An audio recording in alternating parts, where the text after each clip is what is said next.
अगर आपने 90s में बॉलीवुड मूवीज देखी हैं तो उसमें हमेशा एक कैरेक्टर होता था who used to be from a rich family, और उसका एक डायलॉग होता था, क्लीशे डायलॉग, मुझे एक जरूरी मीटिंग में जाना है, and then used to exit the scene. So today Sadaf said the same thing to me in the morning, so he won't be here for this recording, but we have Elizabeth on the show, not the queen, although she would have made for an interesting guest, but too late, RIP. We have Elizabeth Yorke. Elizabeth, welcome to the show. Hi, Archit. Really great to be here. Happy to have you here. So, Elizabeth is the founder of two very cool ventures. One, Saving Grains, a food upcycling initiative, and second, Edible Issues, which is an online publication about the Indian food system. And Elizabeth will tell us more about this. So, Elizabeth, before you tell us about these two cool ventures, what did you do before starting them?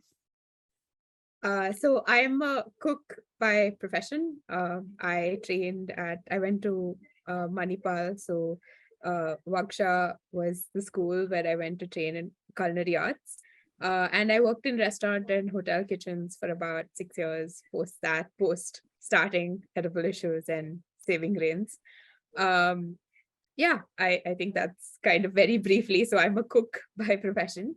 But I think my curiosity and interest in the food system has allowed me to have like various opportunities to learn new things and do very interesting projects. So even while I was cooking, I got to attend, I was a grantee for the Math Symposium in Copenhagen, and I got to go to that and the Oxford Symposium, or uh, working in Mexico City and doing a program there. And I think food has always kept me. There's always been something more curious to learn about food. Also, I think the thought started with because what happens to food before it enters and after it exits the kitchen, where does it come from and where does it go, whether it's waste or customer reaction. So I think so many questions that I've just kept asking has led me from one thing to the other. Lovely. What were these symposiums about? Were they academic symposiums on a particular topic related to food? So I think the Math Symposium in Copenhagen, I think the New York Times called it basically this global conference for food. The idea of it being that chefs, restaurateurs, a lot of people in hospitality, also non-hospitality folk working in the food space come and congregate together. There are talks, networking opportunities. The idea is to basically be able to provoke thought on what's currently happening, and kind of build a new understanding within the food space. So I think for me, being there, I interacted with museum curators who were working on displaying pasta shapes, or a butcher from Italy who basically broke down a whole animal right on stage, as well as talking to other colleagues and just getting a more global perspective of what's happening in food and what are the potentials there are to do things. The Oxford Symposium was more academic, but that was another approach to food that I hadn't been exposed to yet. There's so much happening in the research space, also in India, that sometimes, I mean, not sometimes, we do work in very siloed spaces. So opportunities like this definitely allow for that exchange of thoughts and ideas, which is something which is really great. Yeah. Superb. I noticed that you call yourself a cook and not a chef. Is that deliberate? What's up with that? I think after culinary school, I don't know, like the chef seems more, I guess, uh, more authoritative, not authoritative. I feel like, it's just like working up to a title. And Right. although I was in a place where I was working in a kitchen that I was partially also like co-running, I was a sous chef. But I think that I feel like a kitchen is also such a dynamic place in terms of who, wait, let me structure that better. You have Sure. so many people working in a kitchen and from different spaces, whether they're trained, they're not trained. Um, and the beauty of that is everybody comes there with knowledge of their own. And the chef, which is like the whole tier system, kind of creates that authoritative structure, which sometimes then doesn't allow for like better sharing. You do obviously need someone in charge, but at the end of the day, like when it comes to knowledge of food, I think we're all cooks, irrespective of if we've, I mean, irrespective because of the knowledge we bring to the table. So I think I found kitchens to be such amazing spaces to learn. So our kitchen boys, when I was cooking at one point of time, like we'd bring in new ingredients and they'll be like, "Oh yeah, we used to grow this variety back home," and before they moved to the city to work as cooks, and they'll be like, "This is how it's grown. Here, look at some pictures my family sent me today. This is what we cook with it." Or like we'd have extra materials, extra ingredients lying around, and they're like, "I know what we can make," or "I know what to do with tomato skins." And there's so much like knowledge that exists. And I feel cook makes it a more equalizer in that sense. That makes sense. I asked this particularly because I recently finished watching this show called The Bear. For our Mm, audience, the show is about this chef in a fine dining restaurant in New York, one of the top restaurants in the world. He unfortunately has to quit his job there and go back to his rundown family Delhi and sort of revamp it. So there he brings in new systems, and one system is that everybody, irrespective of their hierarchy, has to call each other chef. So everybody has to answer to each other as yes chef, no chef. So I highly recommend the show. Have you watched it, Elizabeth? I haven't yet. I've had so many people asking me, Yeah. and I just haven't had like I haven't been able to just sit down and watch it because I hear it's like really, really good. Yeah, no, I haven't yet. But Yeah. yeah, I get that. But also, Yeah. like, I think that it's an interesting conversation, like cooks and chefs, because I think recently there was a big like debate that I don't know whether it was on Instagram or Twitter, probably Twitter, because there's always some angry things going on there. But it's like, who can be called a chef? If you cook it, if you cook at home, you can't be called a chef. You Mm. don't hold that title.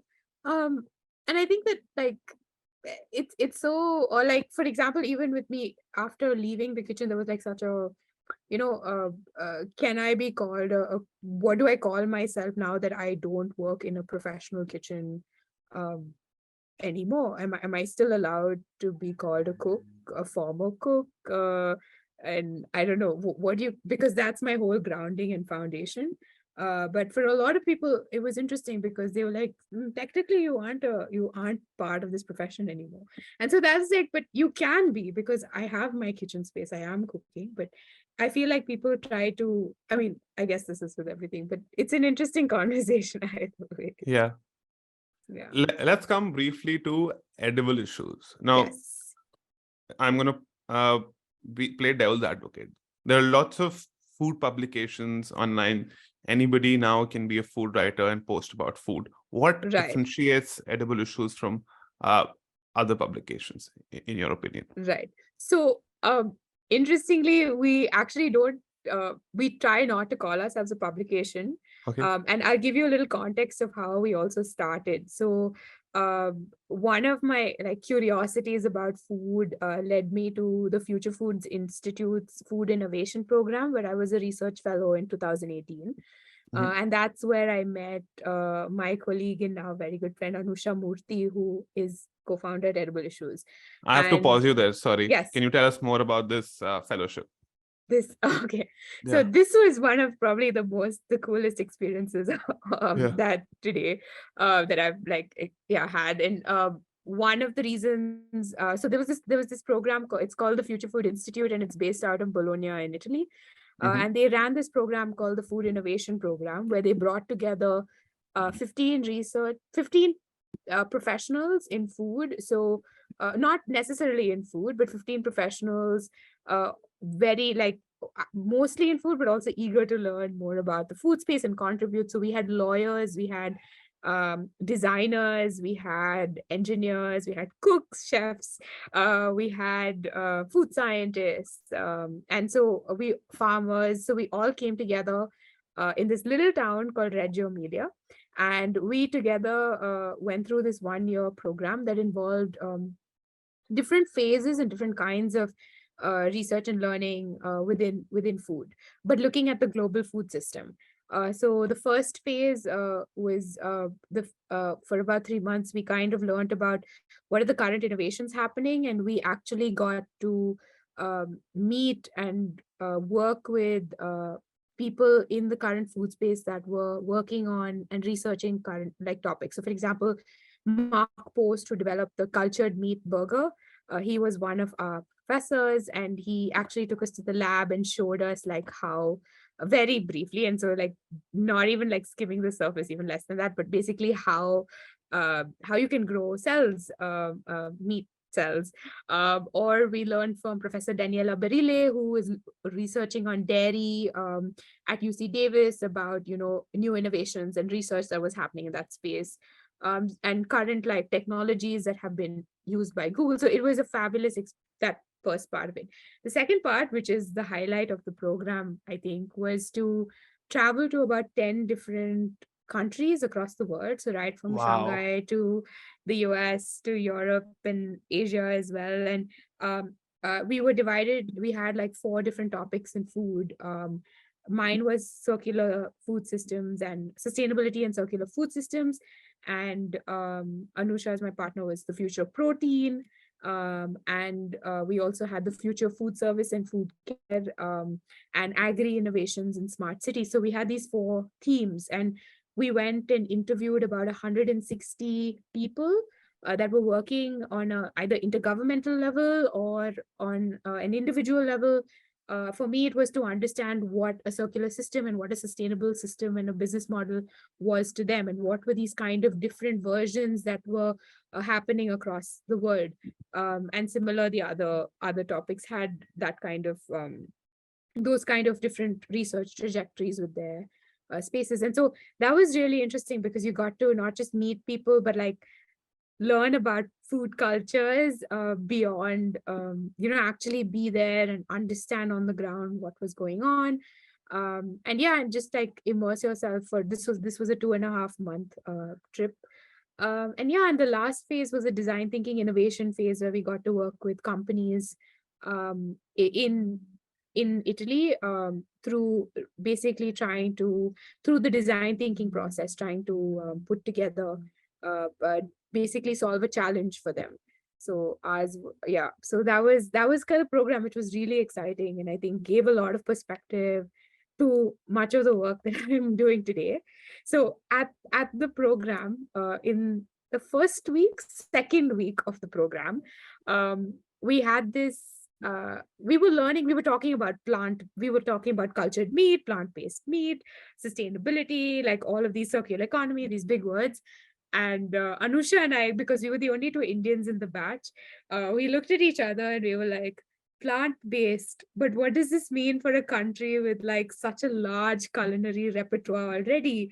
Or, like, what does sustainability mean, or circular economy principles mean when it translates on the ground to a very localized system that already has good practices? So what do these things do back home in India? What do these innovations mean back home? And so with that thought, we were also asked the question of, where do you go to learn about the Indian food system? And I think because Anusha she is an engineer by profession and also a marketing professional, um, and I was a chef cook. I'm not saying chef now, but I was a cook, chef cook.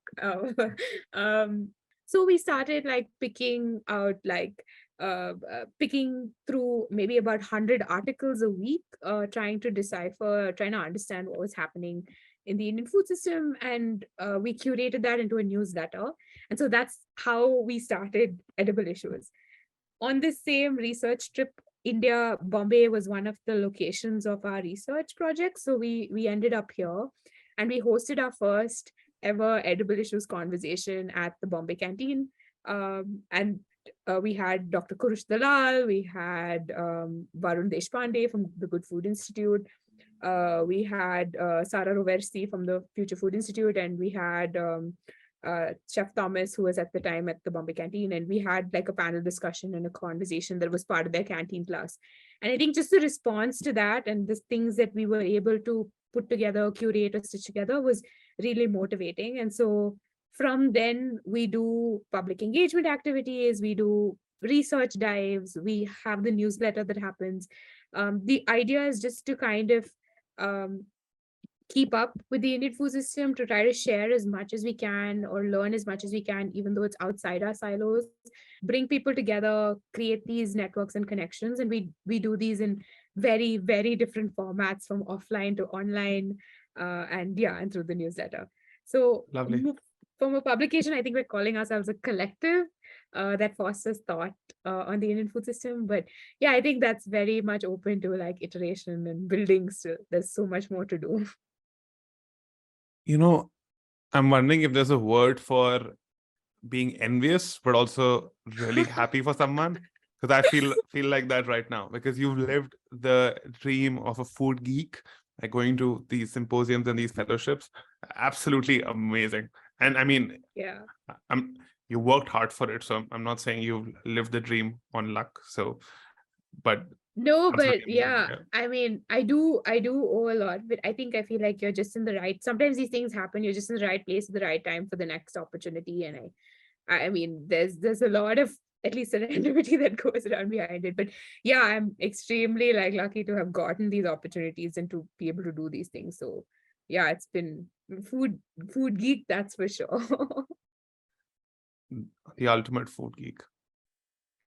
So let's jump on to your second initiative called, I mean, second, because we're talking about second in the podcast, doesn't have to be your second initiative. But let's talk about saving grains. Now, Yeah.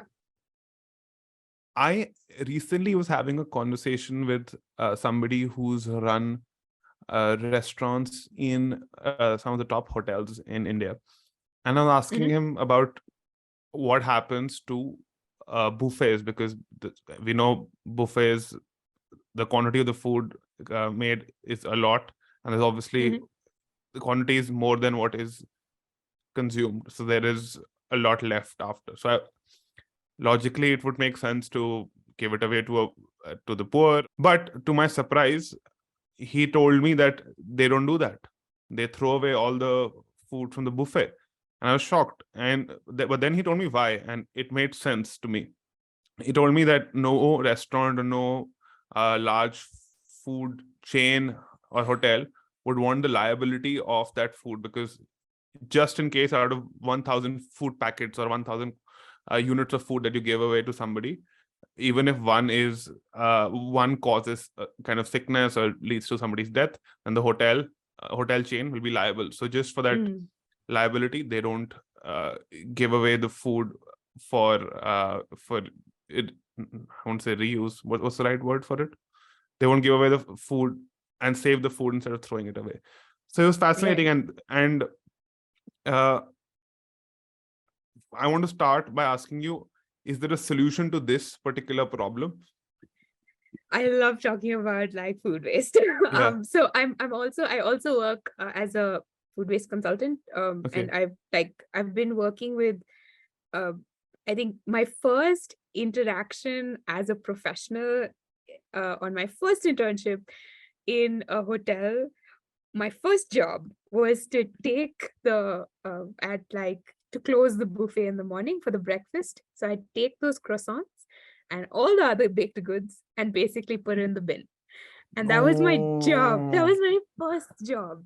how much did And that I hurt was you? Did that break so you? Yeah. scandalized. Like Yeah. I was so broken, like after Yeah. that first internship. Oh And I was no. like, is this really what I'm going to do? Like, and obviously that was only for a week and I moved on. But same, that's when I first had, like the first day, I think I went to the executive chef and I'm like, I don't think I can do this. This is my first year of college also. And it was really shocking. Like I'd never Right. done, I mean, you see hungry people everywhere, right? Yeah. And for me, it was not just that, like you were looking at Ellen wire butter made in France that has been flown in to make these croissants, or you had like you had these chefs who were so talented and skilled, investing their time and energy to make this. Their time was being thrown in the bin. So not just you had like wasting food, but you had people's energy and you had money. Like actually, you're throwing money in the bin. And so that point was actually the start of like a lot of the things that I also do today, and why I do, like, whether it's saving grains or working as a food waste consultant.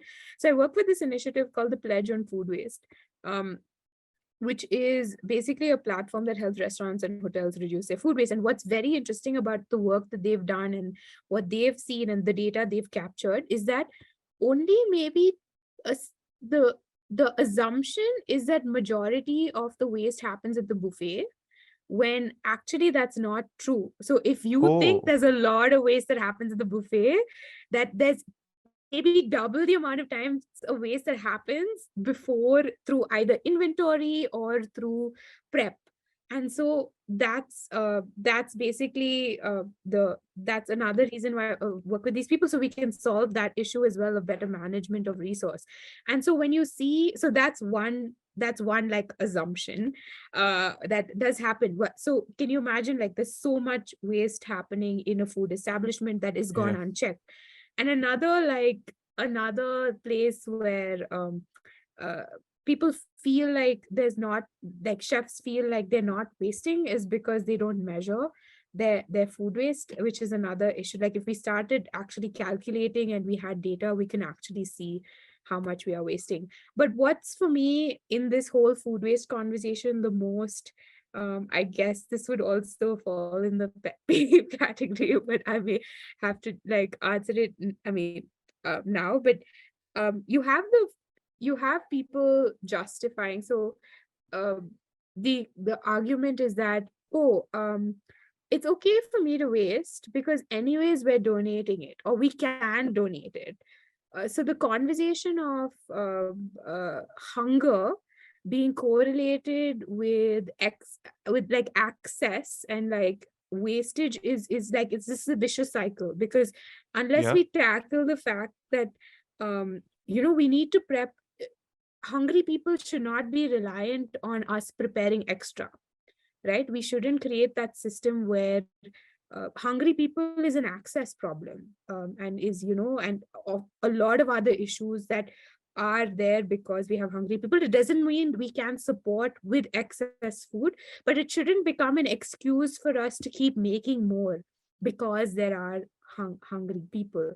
So I feel like that's something that we need, that cycle is something we need to break. So we look at prevention versus post food waste creation, like trying to solving distribution post food waste creation. So I think that's something that to your question, is that that's how we solve this question. I mean, if buffets are not working, there are a lot of solutions. If we're creating excess food waste through buffets, a lot of solutions to pivot to a different model, and to then also save money because then you're not binning food. And also to look at different, and so many hotels and restaurants have actually done this very effectively, or like doing simple changes like changing the size of a plate so that even encourages how much people eat, or changing the size of portions, or there's a lot of like solutions for things like this. But yeah, I think that, like, focusing on prevention versus figuring out like distribution, post waste is the solution to this food waste problem, at least in restaurants and hotels. Got it. And what do you do at Saving Grains that contributes towards improving the situation? So I would say saving grains uh, is a little different from the when we talk about like the food waste issue in restaurants and hotels today. Okay. It's more of, I wouldn't say it's a waste, I would still call it a byproduct of Okay. the brewing process. Mm-hmm. Only because one is that the connotation of waste is that there is this obviously a very negative connotation of waste, and Right, obviously. secondly, Yeah. it's not something that's been uh like is cooked for an edible purpose that needs to be then redistributed. So basically what we do at Saving Grains is we upcycle brewer's spent grain, and brewer's spent grain is the byproduct of the brewing process, which is mostly made out of malted barley and wheat, and other grains as well, if the brewer chooses to brew with those grains. And basically what happens in the brewing process is that malted barley and wheat is soaked in hot water, and then the carbohydrates come out and the sugars come out into that water, and that water basically then gets fermented and becomes beer, and you're left with this mash of protein and fiber and a little bit of carbohydrates that is usually basically what's left over, and that mash is spent of its carbohydrates, and that's why it's called spent grain. So we basically pick that up, we process it into flour, and we use it to make different products. And yeah, and that's kind of the essence of what we do with the byproduct of breweries. So before you were doing what was happening to the byproduct? What was happening to the spent grain? Right. So when you look at we're not used to having breweries in our cities. I mean, this is like maybe a decade or maybe two that we have breweries within our cities. Right. Usually breweries are located in peri-urban areas. So what that does is that it's easy access for farmers to come and pick up the spent grain as cattle feed. It's phenomenally great as cattle feed. I think there's some research reports and that say that it's increased the milk 1.5 times, if I'm not mistaken, and because of its fiber and protein content, it's really good. So to give you an idea, the spent grain that we've measured out has about 46% fiber, 23% protein, and less than 0.1% gluten. So Wow. yeah, so it's like That's the amazing. The only reason I'm not screaming protein from the rooftops is because I think there's a lot of due diligence that has to be done first to identify how the body metabolizes this protein. Yeah. But I think that it's a great from whatever I've read, like from whatever research has been published online, it's sounds like a really great nutritious flour source.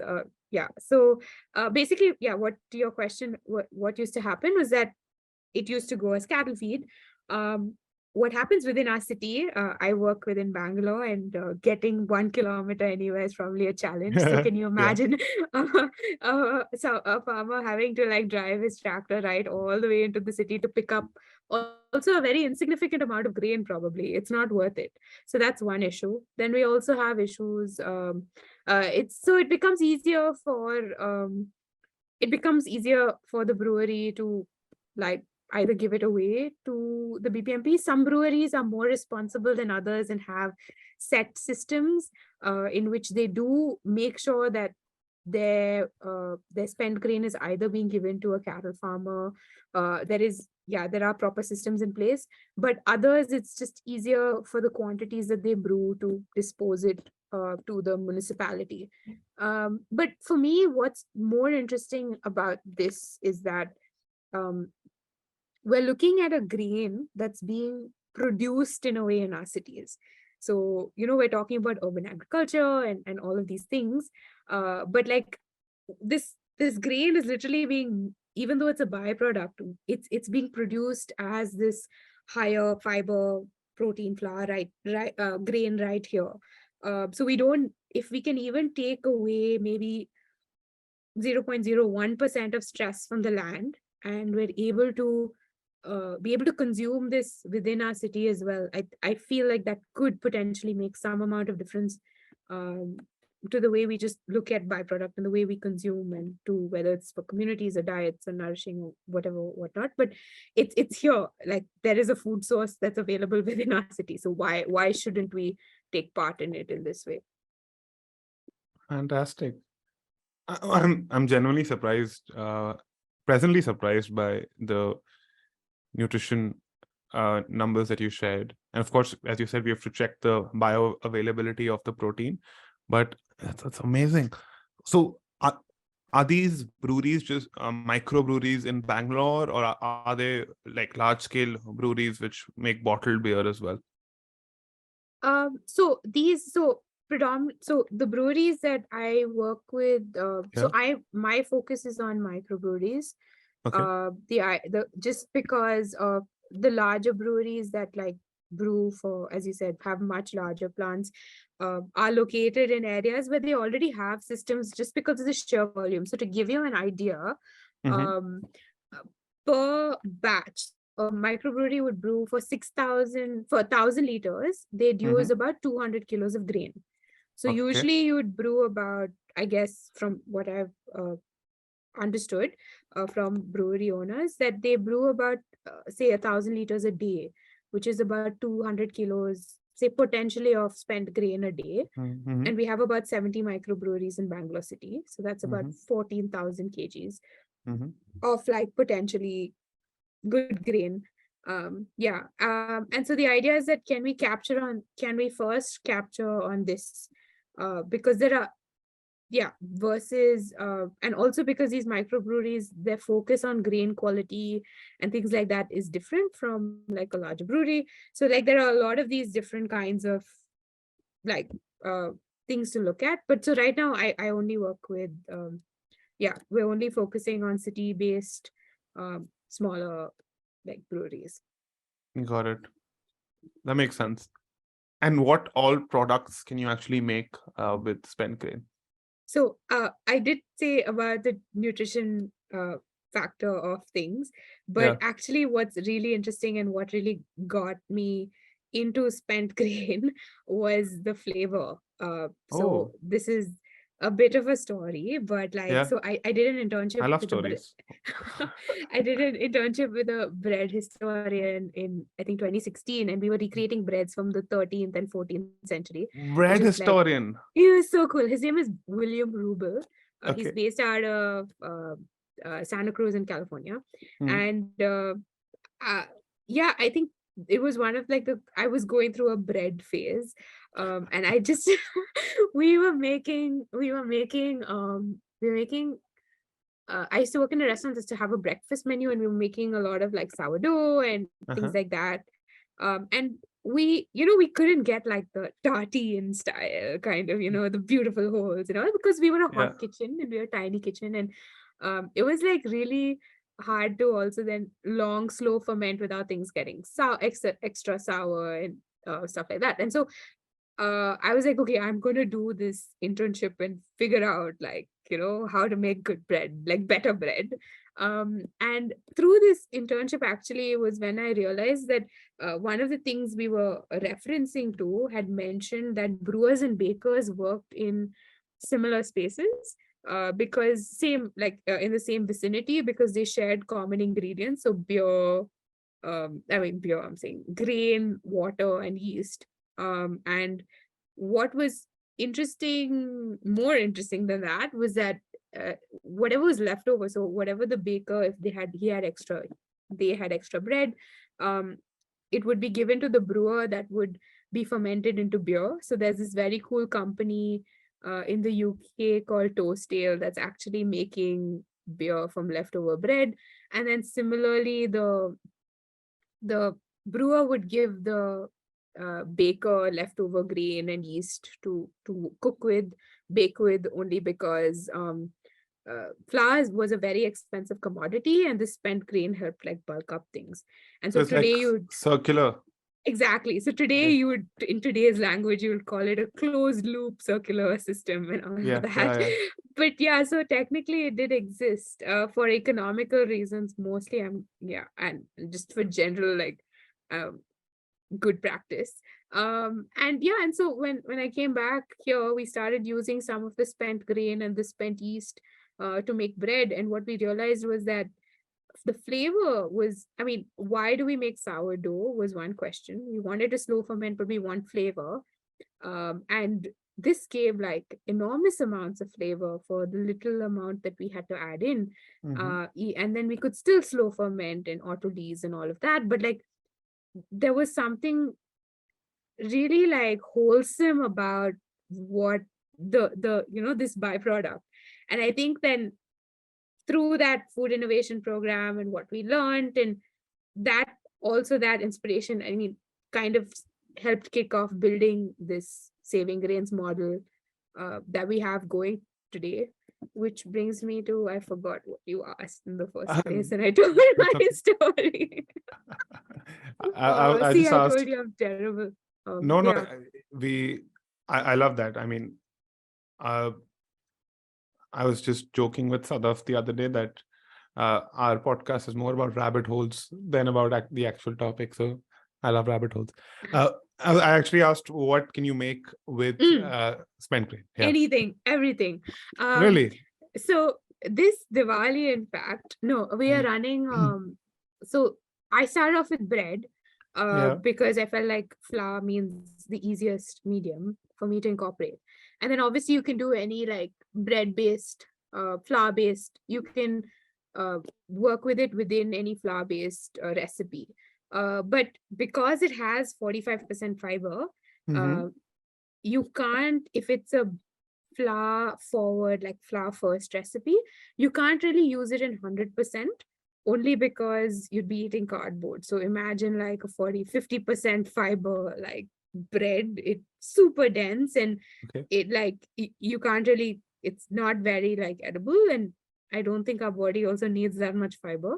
But um so we use it as in like between 30 to 40% in whether it's breads or things like that. With you can make brownies and cookies and cakes and all of that. And with products with larger uh, with more enriching agents like brownies which has butter and like all sorts of with chocolate and other things, you can add there, we can use 100% spent grain flour, because the proportion of flour to the main ingredients is much lesser.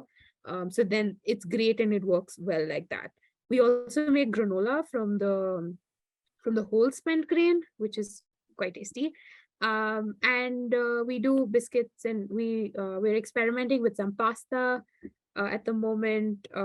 And but for me, what's the most interesting part about all this in the last few months has been, because we are a community centered approach, means we're trying to see how people can contribute more, and what does it mean for people to actually be using this product. And so we have Kaki, who's within our space, who tasted the flour, smelled the flour once and said, oh, this reminds me of jola the roti.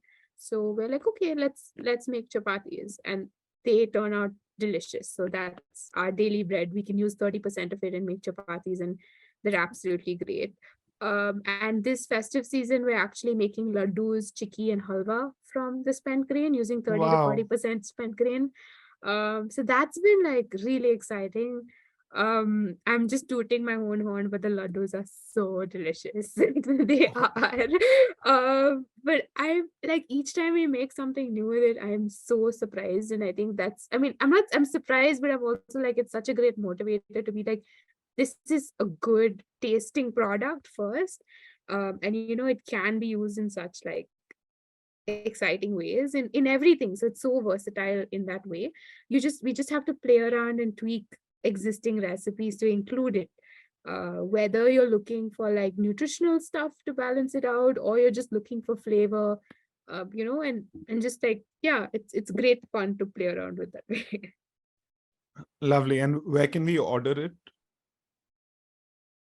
So we have a website. We have savinggrains.in /shop. So We link through it the in the show website. notes. Yeah. Okay. Lovely. Is there something like this happening globally, or is this? Yeah. Sorry. Yeah, no. I I just see the like excitement on your face, and I want to stop and let you sorry. talk. Yeah. Uh, No. I love that. Yeah. Go ahead. the global ecosystem for Hmm. spent grain is so exciting. Like there's Hmm. so much happening. You have regrained, which has got like some crazy amount of investment recently. And they're building all sorts of exciting things. They started off with a granola bar, making granola bar from upcycled brewer spent grain, and now they're like they're doing so many collaborations. They're everywhere and they're doing lots of exciting things. There's also like people making crackers. We also make pet treats from the spent grain, by the way. I forgot. So people and pets. But they're also, yeah, we make little Oh, like biscuits for yeah. So those turn out pretty good as well. But their company is also doing stuff for like for as pet treats, as crackers, cookies, just the flour. So I think the global ecosystem for upcycled foods in general is really great. There's this association called the Upcycled Food Association, which is certifying brands to show that they are really upcycling foods and not, saying that it is byproduct and then using it or like other small things. So they are they're a great organization to look up if anyone is curious about like learning more about what upcycling is, what can be considered an upcycled food product, or yeah and they have all of their brands like listed, certified brands listed there. Yeah, some really exciting stuff happening. superb. What's your long-term vision for the enterprise? Is it to expand the products that you're selling or upcycle more grains, more food items? Definitely. So uh very ideally I'd love to do everything and all things, and I feel like there's so much potential in like all of these food byproducts for flavor, and just for like innovation. And I think a lot of our chefs have that now, and I feel like this is like a space that's just waiting to be tapped into. um but I think for saving grains, our goal, as we said, so we are a community centered initiative, is what we're trying to build around upcycling brewer spent grain. And what this means is that we want to put people at the center of the circular economy. So when we look at traditional models for when we look at traditional models for circular food systems, we find that they're obviously resource driven, right? So you have a waste, you have a leftover resource, and you're creating a new product from it and closing the loop. But what about where do like the largest resource on this planet, potentially people, where do we fit into this model? And Mm-hmm. so we're trying to like build around that. And so currently we have our prototype in Bangalore at this space called Kutumba, which is a community center, initially started for women from marginalized communities. There's a daycare, they have a porridge mix program, they have a Kutumba kitchen that they run. And so the idea of us being there is to see how, from what we do, it can be either like kind of like what are the synergies and where can we fit in, and how can they fit into like what we're doing, and what does that mean larger for the whole community space and for the people who come in and move out. So that's a model they're currently building. And I think the future, the like how we see growing is that we definitely want to be able to upcycle more spent grain. Currently there's so many breweries in Bangalore, around India, and I think there's so much potential to tap into it. And we also want to look at creating new products, but also creating new products that have more that are not just niche, or which if you do see like which are not just niche and for like um, just for maybe an occasion, but something maybe can spent grain like become part of like if it's being produced in our city, can it become part of our diet in a way? Can we also incorporate it in here somehow? So yeah, that's kind of how we're seeing uh growing the space. Yeah. So fantastic. Uh, if you are in India, please do check out the website and try out something. I I will be in India in December. Right now, I'm in Madrid, so I'm gonna definitely order and check it out. Fun. There's some really exciting like food waste initiatives there as well. I remember reading about a couple I should send you. Yeah, please They do. have Please do they send it have to a me. lot of so when we were in Europe, I think the food redistribution apps were really fun to use. I My What do you mean by memory is redistribution apps? my memory is failing me. So you have these really cool systems where restaurants can sign up to, um, uh, and you can like log in as you can log in as a customer and see, restaurants can basically list items that are uh, maybe things that they want to sell, that not really are spoiled yet, but like things that they want to like get like sell off their inventory, and they want to prevent them from going bad, and they want you to buy it and they sell it at like a lower rate. And so from all sorts of things, I remember going crazy about like pastries as well when we travel. Like you'd get like half price for stuff like at the end of the day, and like it's economical. There's nothing wrong with the product. It's just that they're going to make a fresh new batch the next day. Yeah, And yeah, it's like it's good stuff. If yeah, there are a couple of apps like this. Too Good to Go is that too good to go. Yeah, Too Good to Go is great. yeah, Yeah, and lots of like fun to then also, if you can't choose a meal, be like, okay, what's looking good on here. So yeah. yeah. Is that happening in India? Do you see it happening in the future? It's so I remember like in Bangalore, there were a few food redistribution fridges that people had kept out for people to come and take. I so going back to your problem of like accountability, I think we still need to build like that system of trust. I mean, I feel like that system of trust has to be built within like restaurants and consumers. There's still like a lot of you need to be sure that they're not just selling you anything. And I feel like because of lack of transparency in the system, whether it's through food safety or things like that, like the stories we hear about even midday meals and like things like, or like general kitchen raids, and like you find horrible things in them, like there's no certainty of the fact that like people are being accountable for what they serve you. And especially with this new like kitchen restaurant boom, I think there's a lot of trust that needs to be built before people will start taking these things seriously. I would think that restaurants that have a reputed name can definitely like do this within their customer circle. I think it's definitely like an option, but like for it as a general thing of like how Too Good to Go does, I guess, then it's going to take some time. Great. We will take a tiny break, and when we come back, we will talk about your biggest pet peeve and your underrated, overrated food items. So let's take a tiny break. Hello, everyone. It's been another great week on the IVM Podcasts Network. On Paisa Vaisa, Anupam is joined by Shanai Ghosh, CEO and Executive Director of Edelweiss General Insurance. They talk about technological advancements becoming an integral part of motor insurances. On Cyrus Says Cock and Bull, Cyrus is joined by Antariksh and comedian Masoom Rajwani.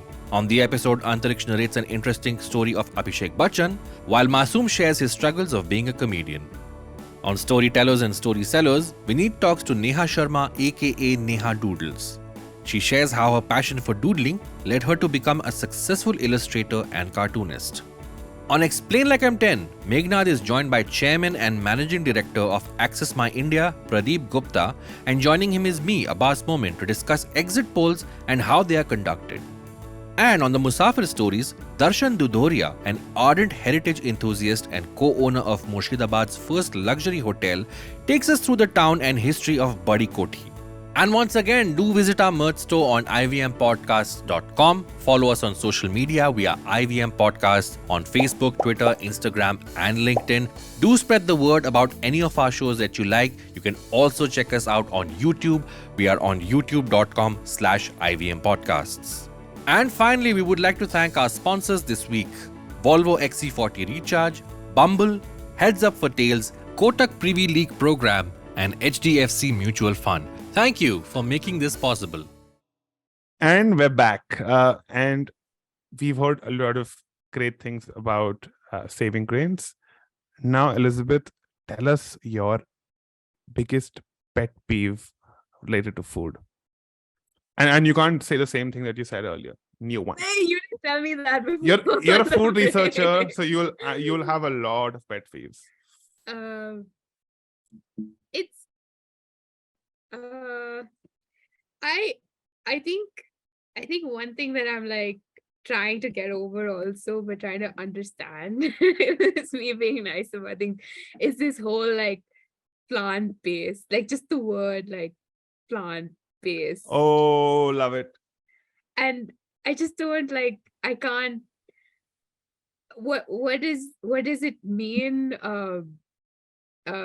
in a way, but also like how do you, yeah, I mean, how do you understand it even for yourselves, or like how do you, sure, okay, it's made from plants, but like, you know, it being superior, or like being better than something else, or like even just generally like how it deflects away from certain existing things that we already have in like culinary like repertoire, and like just like what we know how to do with it, and it gives it a very skewed sense of what it really means, because like it's still kind of, whatever's being made is still part of like the industrial food system, which is not bad, like it's still feeding people, but I feel like the way of how it's like it tries to put on like a costume and walk around like like it's something else and better, but I think that's just like everything plant-based, when you see it on like, it's everywhere now, it's on menus, it's on billboards, it's like on everything, that even there's plant-based water also probably. It's just like It's ridiculous. ridiculous. It is ridiculous. And there's a self-righteousness associated with it, which is very annoying. Absolutely, Yeah. yeah. Like we Yeah. have, I think you'd know more about this, but in India, if somebody doesn't want to eat a meat biryani, we've had a kathal biryani, jackfruit biryani. So we've had galauti, we have rajma galauti, chana galauti Yeah. kebabs. We have less synthetic or non-synthetic versions of uh, popular meat dishes. Yeah. I mean, it's there, it exists, it's natural, and like, I mean, what is natural again? But like, but it's like it's almost as bad as like these new like different kinds of waters that we find at like the supermarket. I don't know, but yeah, I think that just that. Also, the word like generally sustainability is starting to like kind of me now, because it's everywhere. And I also have myself have to say like I work, because for people to understand what I do, I have to say I have to work in food and sustainability, and like cringe each time. But I feel like it's being just like used so much. But again, what does it mean? Who does it mean? Like, yeah, what does it mean to who? I think there's so much to, yeah, to explore there. Yeah. Superb. And let's come to the last part: underrated, overrated, and favorites. So, let's start with being nice. What are some underrated food items, in your opinion? Underrated food items. I would say, can I actually have the same answer for all? Cheating. That's cheating. No, has anyone had the same answer for all before? I have the same answer for Underrated, all. overrated, and favorite. You have all. You I have the have same answer all, for all. and it's the idli. Oh, okay. So And please tell us why it's underrated, overrated. my relationship with the idli goes back to a food science class in culinary Okay. school. Actually, it was my final paper as my thesis in college, and we had to like I worked on understanding what makes a good idli a good idli, and we looked at we looked at things like uh, yeah, we looked at things like viscosity. We went to the dental materials lab to get like compression testing done, which was fun. We did over 16 batters, so testing like pH and things like that. But I think that like underrated, because I feel like it's so core to so many, like it checks so many boxes of how we want to approach a food today, right? We want something to be fermented and like have good gut health, and it's steamed, or like if it's like with nutritional elements like that, or something that's something that's affordable, obviously because of the PDS system, but like also because and something so widely available. So there's this whole like economic, socioeconomic element to it that makes it so like so functional and so integral to so many of like our diets here. um Overrated because it gets too much time on Twitter, which is unnecessary. Like I can't, like every 2 weeks you're seeing somebody argue about the idli. And favorite because I think that there's no better way to start the day. And it can come in like all flavors and forms, and except for those chocolate ones which are like weird. No, the only sweet idli I'm eating is with ghee and sugar. But I think that I feel like it's, and I feel the same like about like I mean, like food is that, like there's always a yes, no, and like a I may like this, but sorry, it's a very That's- diplomatic answer, but there No, you it's go. fascinating. It's fascinating how the same thing can be. You can have two different feelings about the same thing. Very interesting. Yeah. And I think on Twitter, Bangalore food Twitter is the dominant section of Twitter that talks about idli a lot. Yeah. I know, it's like Yeah. every second day there's some like war going on. I'm like, it doesn't need any more attention. You've said your bit. We know where you like your idli from. But the chutneys look so good in pictures. I actually have idli for the chutneys, honestly. I mean, I think a lot of people would agree with that. Really? Yeah. Yeah.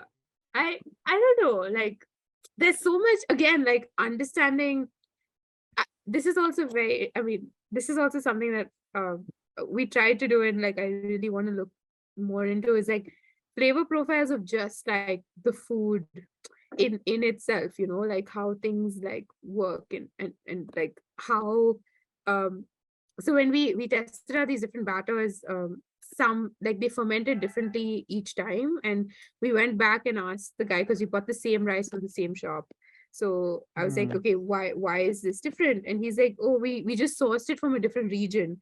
So like, do we think about terroir in like terroir, and throwing big words there, but like What is terroir? what is terroir? No. So basically it I'm not gonna like make one big definition and all of that, but like for me, terroir is like just understanding the natural environment in which something is grown, and how that lends like maybe, I guess, characteristic, whether it's through flavor or through structure, to a particular ingredient. And I feel like, have we thought about like a terroir of any, like we always think about it as, another reason why it's underrated is because it's always seen as like a sidekick to a chutney or a sambar, right? And it should be like its own, you know, like it needs that. It, you know, like what does it mean on its own? Like kotte idli, I could just like eat it like idli steamed in jackfruit leaves. I could just like eat it. You can eat it like on its own because it's so good. So it's like, how do we also then look at foods in a way that we're appreciating flavor, I guess, of what's happening in there, or like what does it mean for it to change? But anyway, I'm just rambling now, which I normally do. Yeah. Lots of pardon the cliche, but food for thought. I used to like your previous episodes. There was so many, like initially there were like so many like puns in the title. Like it was so funny. I remember like way back when you guys started, though. Yeah. Like about, I can't remember anything now. But yeah, those titles were so fun. Yeah. We will try to get back to that. No, I just Yeah. Cool. This was fantastic, Elizabeth. I learned a lot. And where can our listeners find you on social media? I'm on Elizabeth Yorke on Instagram, but then Edible Issues for like food system news, and Saving Grains for like all things upcycled. So I guess Twitter and Instagram. Yeah. Fantastic. और हम करते हैं दुकान बंद.